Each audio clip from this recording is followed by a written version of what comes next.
tell about your female fan following? How is it going? How are ഈ 100 എത്രയോ something K followers എന്ന് പറഞ്ഞില്ലേ? ഇന്ന് എത്ര മില്യൻസ് ഉണ്ട്, ആ മില്യൻസിൽ എത്ര മില്യൻസ് ആണ് പെൺകുട്ടികളിൽ നിന്ന്? How is that? How are I'm sure കാരണം പെൺകുട്ടികളൊക്കെ ഇങ്ങനെ കാത്തിരിക്കുക. നമ്മളൊക്കെ കോളേജിലൊക്കെ പഠിക്കുന്ന സമയത്ത് നമ്മളെല്ലാരും സിനിമയിൽ കാണാൻ ആഗ്രഹിച്ചിരുന്ന ഒരു കൈൻഡ് ഓഫ് മോഹം ഉണ്ടല്ലോ. അത് നമുക്ക് നെക്സ്റ്റ് ഡോറിലുള്ള ചെറുക്കന്മാരെ ഒന്നും വേണ്ട.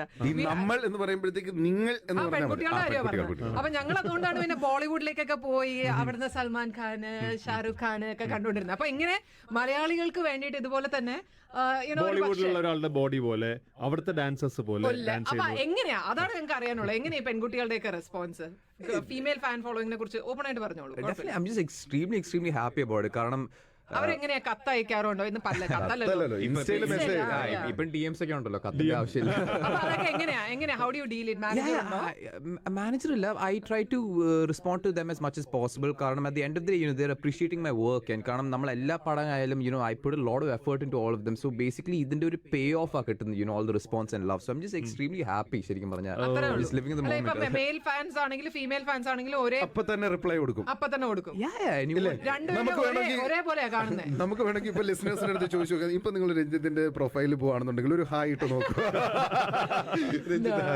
Let's also talk about your family support. Like your dad is also like films from Dubai. So mom and dad they're film producers, but primarily dad is an engineer. He has a construction company over here, and mom is into the hospitality business of hotels and cafes in Kochi. In Kochi. Okay. In Kochi. So അവര് ഭയങ്കര supportive ആണ്. I mean ഫിലിമില് ഫാമിലിയിൽ വേറെ ഒരു I have ഒരു younger sister ഉണ്ട്, and basically I have another he's my first cousin, പക്ഷെ എന്നാലും 3 of us grew up together, so I consider him as my brother. പിന്നെ എനിക്ക് I have my grandmom, she stays with me at home. Okay.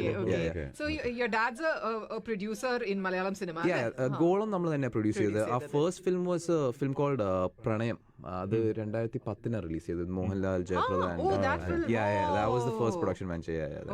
Then ഗോളം. And then half like the next project that I'm doing with the same Golam team, that's also we are also because last year Blessy ചേട്ടൻ ഇവിടെ നമ്മുടെ come on കേരളയുടെ ഭാഗമായിട്ട് വന്നപ്പോഴത്തേക്ക് അപ്പം ആ ഒരു സെഷന് വേണ്ടി ഞാൻ പോയിരുന്നില്ല. അപ്പോൾ ആ സെഷന് പോയിരുന്ന സമയത്ത് ജോണേ എനിക്ക് ഒരു മൂവിയുടെ സ്ക്രീനിങ് ഉണ്ട്, ഗോളം എന്നാണ്, എന്റെ പ്രണയത്തിന്റെ പ്രൊഡ്യൂസേഴ്സ് ആണ്, അവരാണ് നിർമ്മിച്ചേക്കുന്നത്. അപ്പൊ that was the first time ഞാൻ ഗോളം എന്ന് പറയുന്ന സിനിമയെ പറ്റിയിട്ട് കേൾക്കുന്നത്.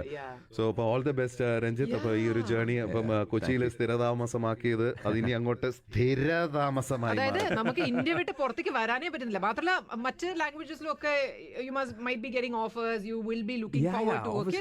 I just love acting. I just love the field that I'm in. So like whatever opportunity I get, I just want to make the best of it. That's cool. അപ്പൊ അങ്ങനെ look out for this young kid who actually moved from Dubai to Kerala, who is like being appreciated for every work he does. Who was studying here in school, listening to us. ഹിറ്റില് അതിന്റെ AUD നമ്മുടെ ഓഫീസിന്റെ തൊട്ടടുത്ത് തന്നെ യൂണിവേഴ്സിറ്റിയിൽ വന്നു. ജിമ്മിൽ പോയി നമ്മൾ മനസ്സിലാക്കുന്ന ഗോളം എന്ത് ചെറുതാണ്. Wishing Ranjit all the very